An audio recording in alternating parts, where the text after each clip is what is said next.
Hello दोस्तों, स्वागत है आपका हमारी नई वीडियो में। आपके अपने चैनल पर आपकी अपनी अंजलि के साथ इस वीडियो का आनंद उठाइए और इसे अंत तक ज़रूर सुनिएगा। जय शनिदेव भक्तों, आज शनिवार के पावन दिन पर हम श्रवण करेंगे शनिदेव की वो परम मंगलकारी कथा जिसने चक्रवर्ती राजा विक्रमादित्य के अहंकार को भी नष्ट कर दिया था। इस कथा को पूरा सुनने से शनि की साढ़े साती और ढैया के कष्ट दूर होते हैं और शनिदेव की कृपा हम पर बनी रहती है।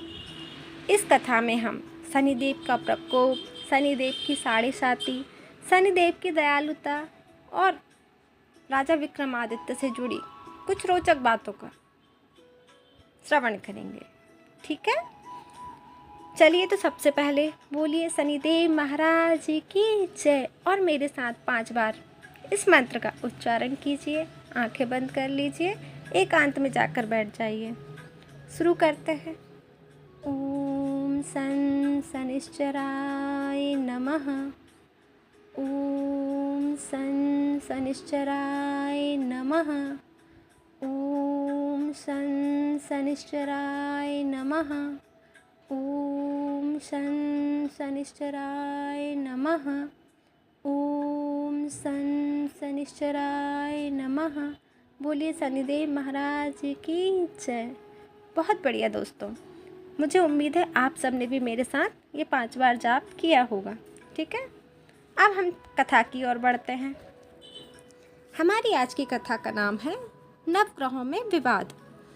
एक बार स्वर्गलोक में इस बात पर बहस छिड़ गई कि नवग्रहों सूर्य, चंद्रमा, मंगल, बुध, गुरु, शुक्र, शनि, राहु और केतु, इन सब में सबसे बड़ा और सबसे श्रेष्ठ कौन है।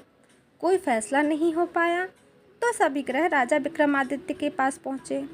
क्योंकि राजा विक्रमादित्य अपने न्याय के लिए प्रसिद्ध थे और बहुत ही न्यायप्रिय राजा थे, तो नवग्रहों ने सोचा कि वे हमारी समस्या का ज़रूर कोई समाधान ढूंढेंगे और हमारे साथ न्याय करेंगे। तो इसीलिए सभी लोग विक्रमादित्य के पास पहुंच गए। तो राजा विक्रमादित्य को सबने अपने सवाल बताए कि वो किस असमंजस में है।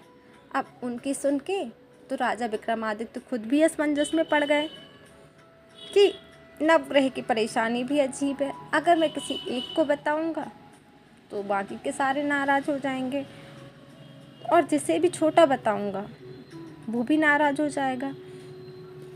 तो उन्होंने सोचा क्या किया जाए। सोचो दोस्तों, उन्होंने क्या किया होगा। अब उन्होंने एक युक्ति निकाली। उन्होंने 9 धातुओं सोना, चांदी, तांबा, कांसा, लोहा, पीतल, इन सब के सिंहासन बनवाए और उस सिंहासनों को राजा ने अपने पास बुलाए। जो धातुएं सबसे कीमती थी जैसे सोना, तो उसे सबसे आगे रखा और जो सबसे कम मूल्य की थी जैसे लोहा, उसे सबसे पीछे रख दिया। उन्होंने ग्रहों से कहा कि आप सब अपने अपने सिंहासन पर विराजमान हो जाइए। अब सभी ग्रह बैठ गए, किंतु शनिदेव के हिस्से में सबसे पीछे वाला लोहे का सिंहासन आया। अब शनिदेव क्रोधित हो गए। उन्होंने सोचा कि राजा उन्हें सबसे छोटा बता रहे हैं। तो राजा ने कहा, ऐसा नहीं है महाराज, मैं किसी एक को भी छोटा बताता तो आप सभी को अच्छा नहीं लगता। तो आप सभी का महत्व अपनी अपनी जगह अलग अलग है। आप सभी श्रेष्ठ हैं और सभी महान हैं। अब किंतु शनिदेव तो क्रोधित हो गए थे। तो उन्होंने कहा, राजन, तुमने मेरा अपमान किया है। सूर्य एक राशि पर 1 महीना, चंद्रमा 2.25 दिन रहते हैं, लेकिन मैं एक राशि पर 7.5 साल तक रहता हूँ।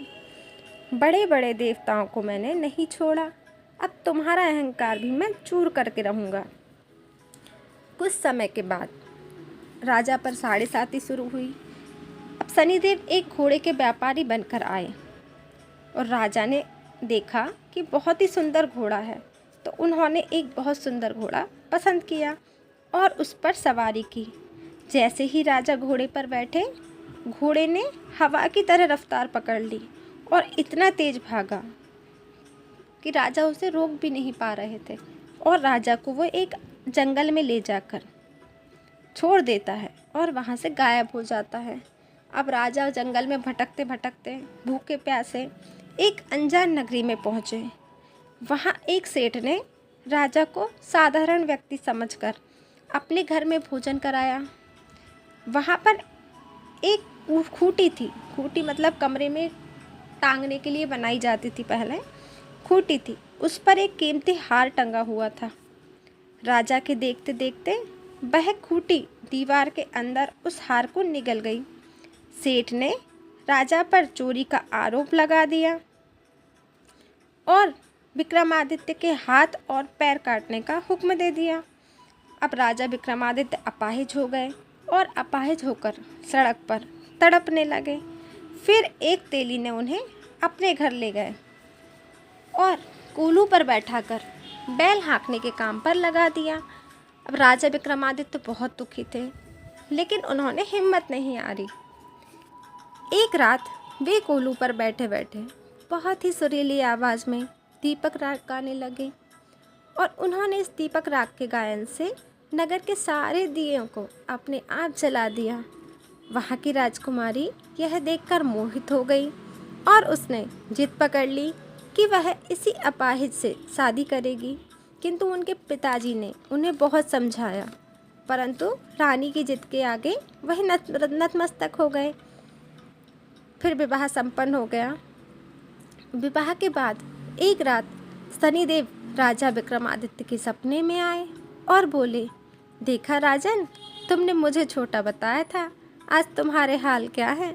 विक्रमादित्य ने रोते हुए शनिदेव के पैर पकड़ लिए और उनसे माफ़ी मांगी। उन्होंने कहा, प्रभु जी, मुझे जो कष्ट देना था आपने दे दिया, पर किसी और को कभी ऐसा कष्ट मत देना। शनिदेव राजा की दयालुता से प्रसन्न हो गए और उन्होंने राजा के हाथ पैर वापस से ठीक कर दिए।